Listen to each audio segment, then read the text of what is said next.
In the ongoing lowering of our national limbo bar, I gotta say, Donald Trump has proven himself surprisingly limber for a man with those cankles. And what's going on. I mean, I really, one minute you feel like, oh my gosh, this is going to be, now the landslide's going to start. And then there'll be some other weaselly little, sidestep they do or whatever it is. And, this administration is a rabid dog, and it's turning us upside down. And all, as far as I'm concerned, it's as obvious as the nose on your face. Picture this Stephen Colbert armed with sharper wit than a sushi chef's knife, unleashing verbal grenades that leave Donald Trump flailing in confusion. Meanwhile, Jim Carrey in full cartoon-level chaos mode twists reality so hard it bends time-space and egos, especially one very orange ego. Two worlds, two comedians, one target. Grab your popcorn, fasten your seatbelt, and prepare to witness Trump getting roasted in ways too outrageous to believe. Alone, he's achieved two new lows. First, you know how Donald Trump has always sued everyone and everything at all times everywhere? Well, some of those claims were against the Department of Justice, who, during the Biden administration and before, made the fatal mistake of doing their jobs. Trump is toast. I like that one. Trump is toast. Yeah. Yeah, man. And so you just kind of digest the news of the day. It's an affirmation. Stephen Colbert is on the warpath again. And this time the target practically comes with its own "Do Not Disturb" sign, Donald Trump. You can almost picture Colbert sharpening his wit like a sword, flexing every sarcastic muscle, while Trump is probably somewhere practicing his serious face in the mirror, blissfully unaware that a hurricane of humor is about to hit him. A bunch of claims. Some of his claims are over investigations into his Russia ties and the seizure of hundreds of classified documents from Mar-a-Lago's highly secure guest bathroom. Okay, he didn't like that. He got really mad, so okay. Now, of course, after he became president, all the cases against him were dropped. But that's not enough. The man wants his money, don't make him put his rings on. Specifically, Trump wants the DOJ to pay him $230 million.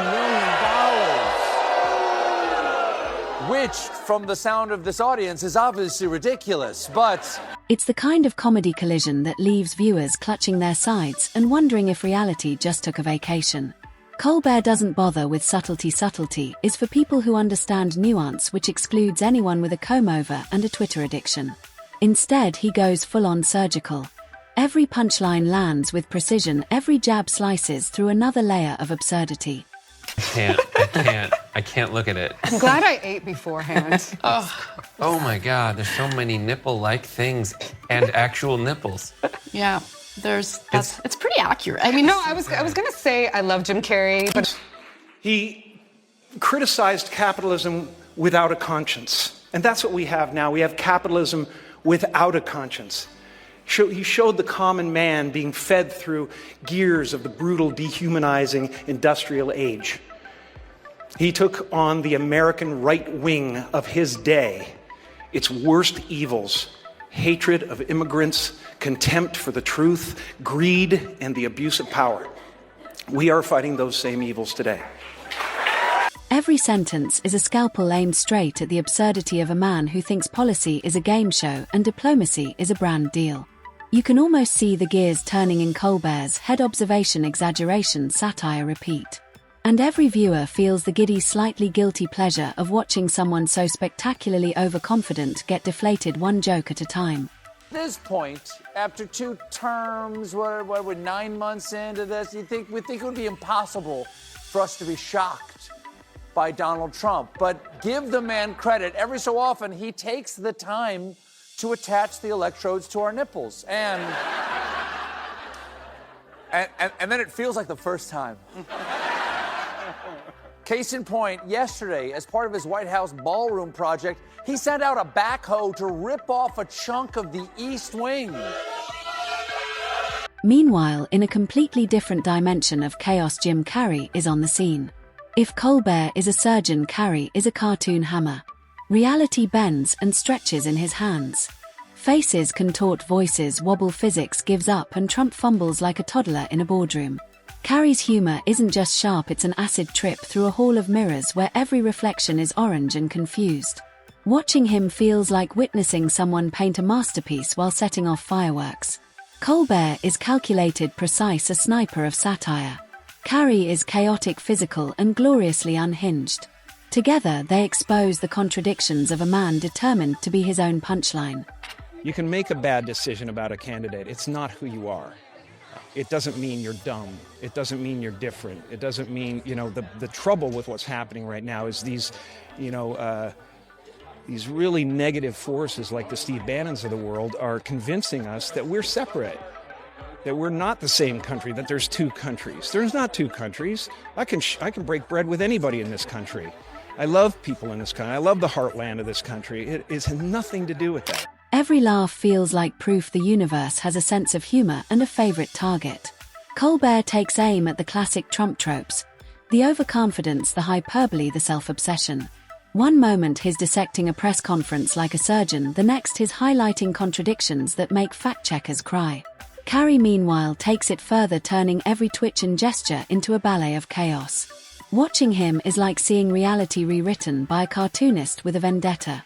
Trump becomes a character trapped in a surreal comedy where logic's been politely asked to leave. But since he won the election, technically as president, he could now, in effect, order the government to pay him.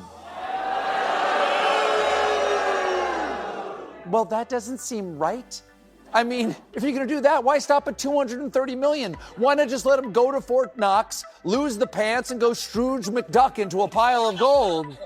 Just like that. Now. And it's not just the jokes, it's the timing.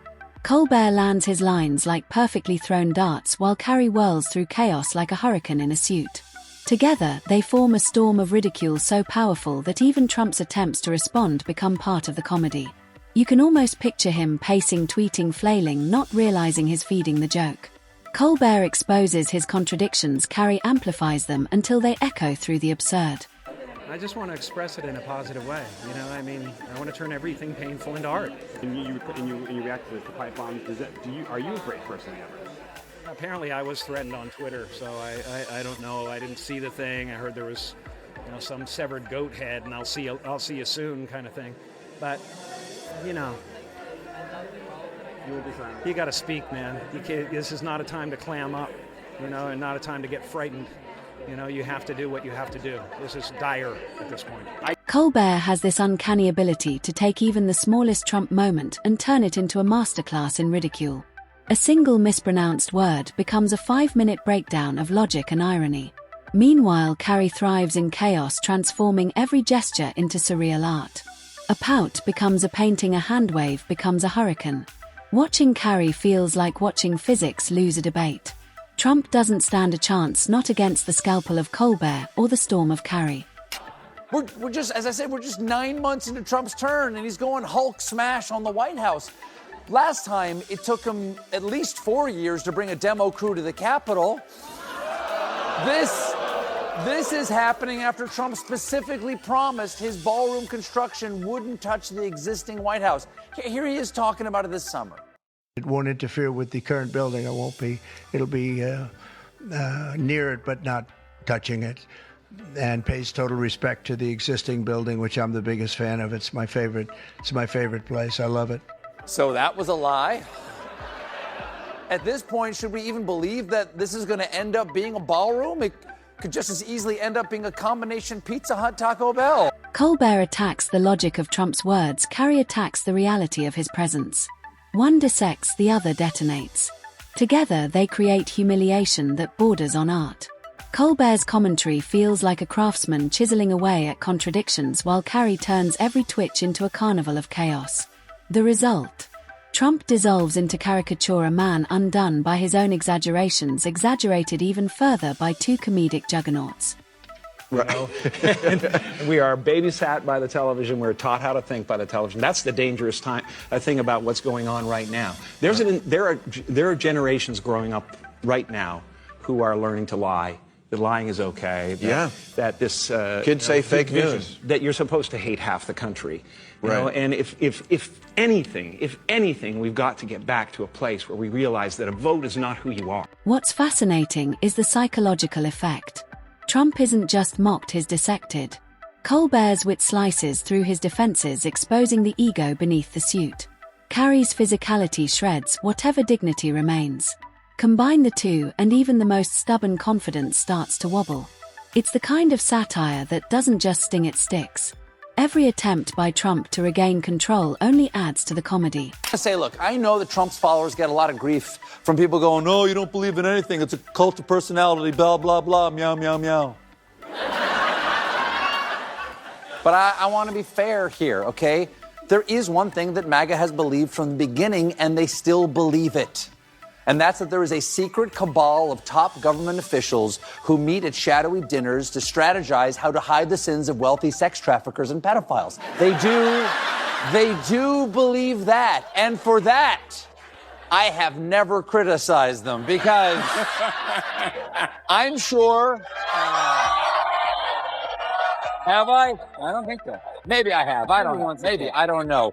Because I'm sure that... Carrey creates chaos through humor while Colbert crafts demolition through intellect. Together, they build an ecosystem of satire, relentless, unpredictable, and addictive.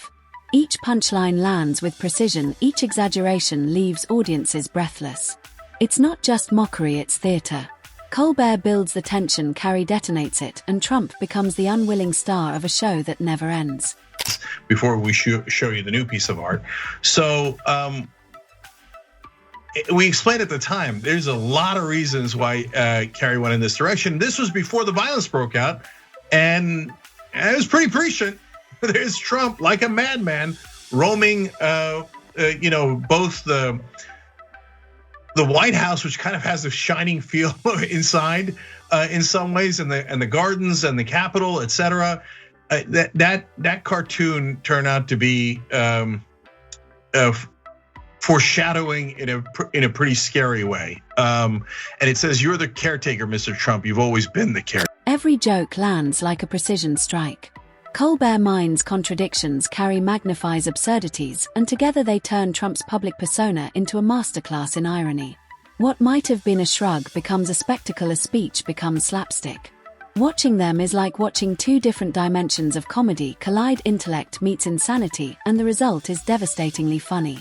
Trump's reactions, awkward and rambling, only make it better.